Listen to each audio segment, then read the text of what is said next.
How does a narcissist react when you go silent on them? Do they get impacted by your silence, or do they forget you completely? What happens? Let's find out in today's episode. I am Danish, a narcissistic abuse recovery professional and a psychologist. Welcome to my channel. Thank you so much for tuning in.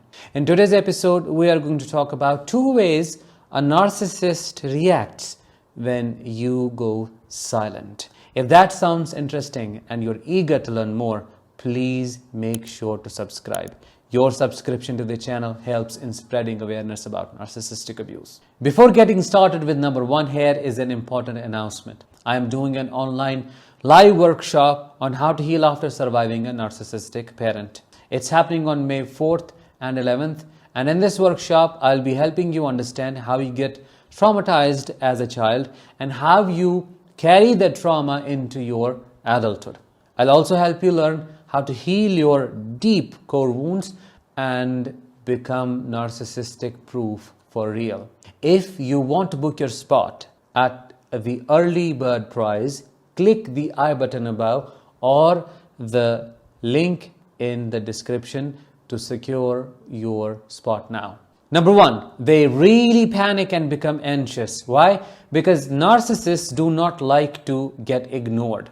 They need to know what you're thinking and feeling, and they need you to think about them constantly, because that is what their existence is all about. That is how they think they matter.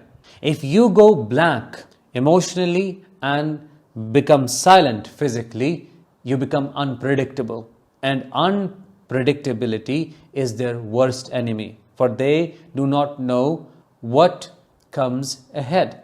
They have to be in control of the environment, and when you go silent, when you stop talking to them, when you give them zero supply, that makes them go crazy. They try to push you left, right and center to get a reaction out of you. They hoover, stalk, call your friends, your family, hack your social media, hack your security cameras to check what you are up to, and what matters to them is if you have moved on with somebody or not. Why is that? Because if you have moved on with somebody, that means you have replaced them. And what does that mean? That means they were a failure, and they feel really insecure in knowing that. What does that make them do? It makes them vengeful. It makes them punitive. Of course, they are that already, but it brings it to the surface, and they come back seeking revenge. When they come back, they don't make it seem like they want revenge. They make it seem like they want you back, or that they have realized their mistakes and they want you to give them one more chance, which if you end up giving, they end up torturing you the worst way possible. Silence is deafening to a narcissist because it triggers their worst fears. And what are their worst fears related to? Abandonment. They do not like to be abandoned. If you abandon a narcissist, they won't last for more than an hour. They are a parasite that needs to latch itself to a host, and you are the host in this case. When you give them silence, you take your power back. But context is very important. If you go silent in a context where you do not need to take a stand against them, or that you don't have to do anything with them, you are not dependent on them financially, you don't have children with them, and you don't have to see them on a daily basis, then your silence is your biggest move against them, and it's your silence that truly defeats a narcissist. However, if you are living with a narcissist, or you have to deal with them in one or the other way on a daily, weekly, monthly, yearly basis, then your silence can be seen as a form of weakness, and we have to deal with them in a different way, because silence is not going to be your superpower in that situation. Which brings us to number 2.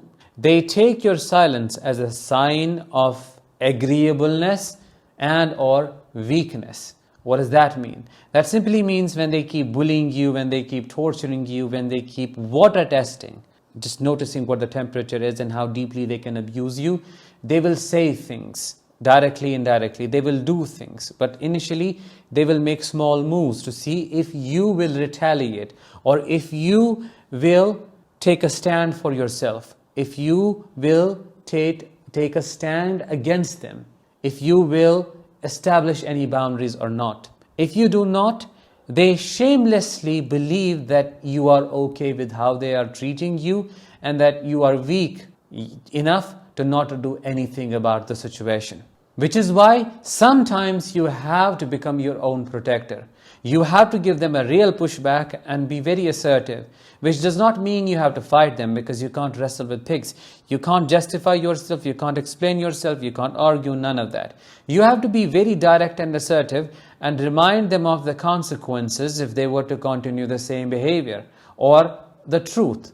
For example, in a co-parenting situation, if they keep bothering you left, right and center and keep working out your tolerance levels, then you have to make it very clear what is going to happen if they keep doing the same thing, which may be a penalty through the court system or change of custody rights, something else. I know it's very difficult to navigate this area, but I'm just giving you an example here. You have to make it very clear to them that this is unacceptable and you won't tolerate that. Then if they keep repeating the same behavior, which is expected of them, you have to push the button, which simply means you have to make them face the consequences if it is possible.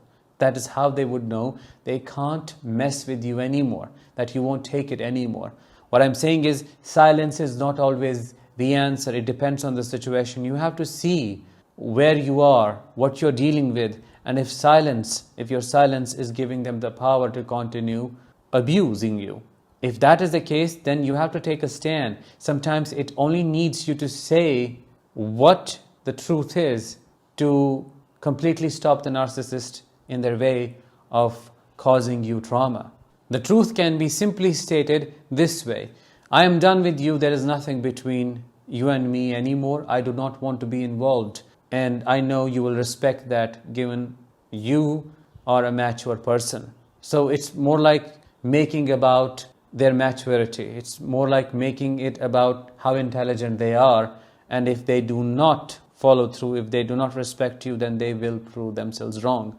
So essentially, what you're doing here is you are making it seem like it's their idea and they have to follow through. But you have to be very cautious with this. If you know saying that you are a mature person might get used against you in the court system, then that is what you would not do. When you become silent towards a narcissist, they never take it well. But when they give you silence, that simply means they have discarded you. They have replaced you with somebody else, and they are now using a different woman, a different man as their source of supply. You have been deleted from their mind. You have been erased. They don't miss you. They're quite tunneled in their vision. What matters for them is what their eyes are on in that moment. Like for a predator, the prey in sight is the only thing that matters. Everything else is deleted out of focus. It's quite tunneled. That is the person you were dealing with. But if you have gone silent and you are curious to know if it is working on them, I can guarantee you it is, and it's bothering them deeply. And if you're not obligated to break the silence, keep it like this. If you are stuck in a situation where you cannot be silent all the time, well then I would say be silent most of the time. Choose your battles, pick your battles, and only fight when it is necessary. Do not repeat yourself. Once you have said what needed to be said, then give them silence, more silence, more silence. And when you notice they're breaking a little bit, they are acting nicely, that is when you should give them supply. I call it drip supply. I have talked about that in depth in my Master Co-Parenting with a Narcissist program, which I recently upgraded and launched. You can check that out by clicking the I button above or the link in the description of this episode as well. So those were the two ways a narcissist reacts to your silence. Let me know which one of these reactions have you personally experienced. Drop your answers in the comments below. With that, let's bring this episode to an end. Thank you so much for tuning in. I will talk to you in the next one. Until then, as always, let the healing begin and continue.